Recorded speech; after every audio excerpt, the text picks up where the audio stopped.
Hello and welcome to the table. I'm your host, Team Wolf, and today we're going to be kicking off a brand new series for budget-friendly Star Wars Unlimited deck tech videos. And in honor of the 25 health bases, each of these 8 decks that I'm going to be building are going to be $25 or less.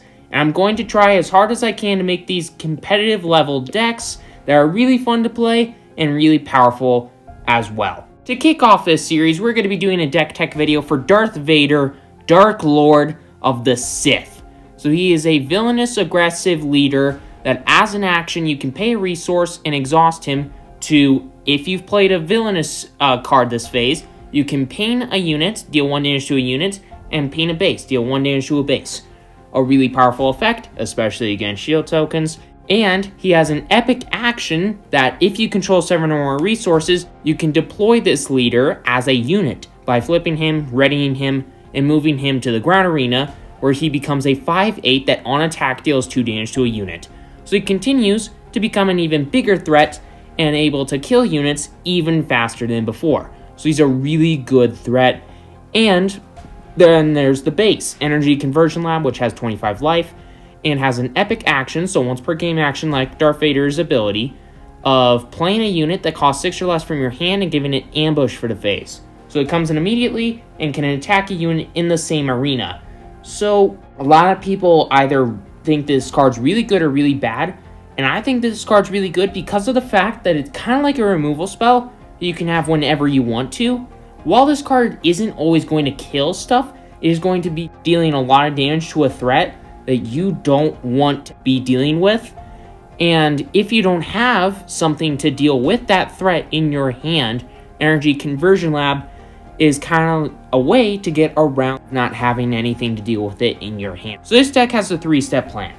To overwhelm your opponent with ground and space units in the early game, and make sure that your opponent cannot get a foothold on your early game start by getting rid of all of their units and all of their threats, and curving out to big, massive beaters that your opponents just cannot deal with because you've been destroying and beating all of their units into the ground with your removal. So let's talk about those early game overwhelming units. We got 3 copies of Admiral Motti, which is just a really good unit in the early game to counter resource, or in the late game, because when it's defeated, you can ready a villainous unit. So ready a unit that you just put into play, or be able to ready something that you've already attacked with and attack with it again. Really good card. Then there's also Cell Block Guard, 3/3 Sentinel, great card. Consortium StarViper, 3/3 space unit for 3, really good body for the cost in space, and can get restored too if you have the initiative, so even better. Really, really solid card. There's Death Star Stormtrooper, the Savannah Lions of Star Wars Unlimited, great card. Fifth Brother, which just pains like Vader, can get bigger, and it's just really good. First Legion Snowtrooper, same kind of deal. It's not paining all the time, but it's a really good body that can get bigger when attacking damaged units, which this deck really can do very easily.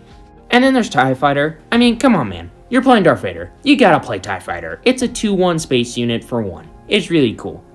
But then a kind of sub-game plan of the deck is to ramp into Vader super quick.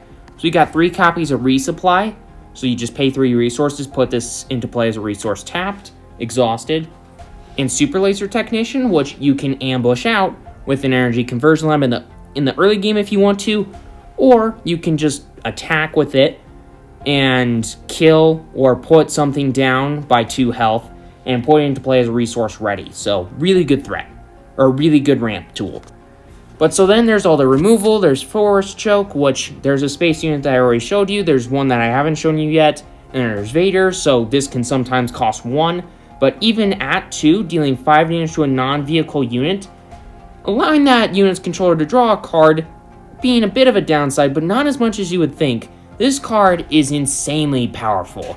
And there's Open Fire, which does something very similar, but without the downsides, dealing 1 less damage with a little slightly higher cost, still being a very good and powerful threat. There's Overwhelming Barrage, which is kind of like a mini board wipe. I mean, you give one of your friendlies +2/+2 for the phase, and it deals damage divided as you choose them on enemy units, on other units. It's just nuts. It can do so much for you in the mid to late portions of the game. You would not believe it.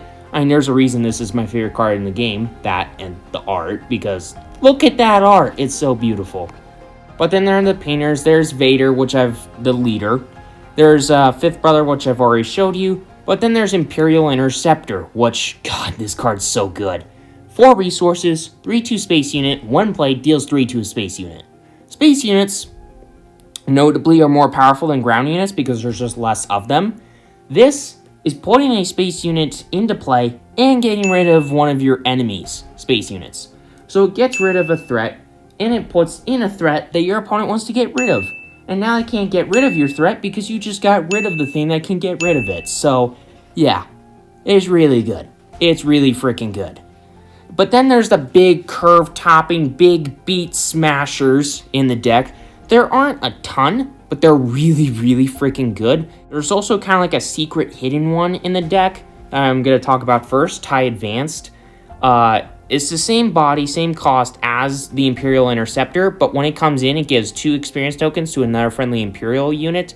In the mid portions of the game, you'd be surprised how much work this card can do by making one of your early game overwhelm threats get 2 additional health and power is way better than you would think at 4 resources, and it's a 3/2 space unit like threat in it of itself. So it's better than you would think, is what I'm trying to say. But getting into the big main curve-stomping beaters, we got ATST to replace the Darth Vader. I don't want to run the legendary Darth Vader units, so instead, I got ATST, which is a 6-resource, 6/7 with Overwhelm. It's pretty powerful, not gonna lie. And we got 3 copies of Ruthless Raider. I mean, this card's nuts. It's a 4/6 space unit that when it comes into play, or when it dies, deals 2 to an enemy base and an enemy unit. And it's a 4/6 space unit. Again, gotta mention this.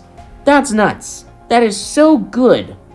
Not gonna lie. I mean, it's just, like, you'd be surprised how much work this card can put in.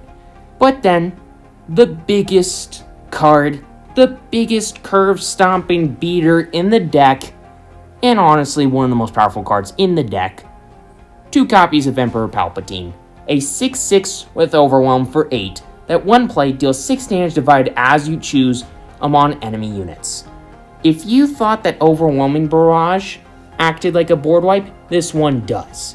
Because once you play this thing out, with the way that this deck works, your opponent is not going to have a board state, or is going to have a very small one by the end of this card entering play, then they still have a 6/6 with Overwhelm to deal with. So yeah, this card's a really good threat, but there's only 2 copies of it because it does cost 8 resources. It is a bit pricey. Now, you may be thinking to yourself, this looks like a pretty good deck. It doesn't have the legendaries. It doesn't have Darth Vader and all of, like, the really good tuning cards to make the perfect competitive decks, but this still looks pretty fun and pretty good. So what does it cost? $10.33. So, if you're wanting to get into Star Wars Unlimited and you want to play a Darth Vader deck and you don't want to break the bank, here is a deck for you. So anyways, with all that aside, make sure to hit that subscribe button, hit that like button. It's completely free, you won't regret it.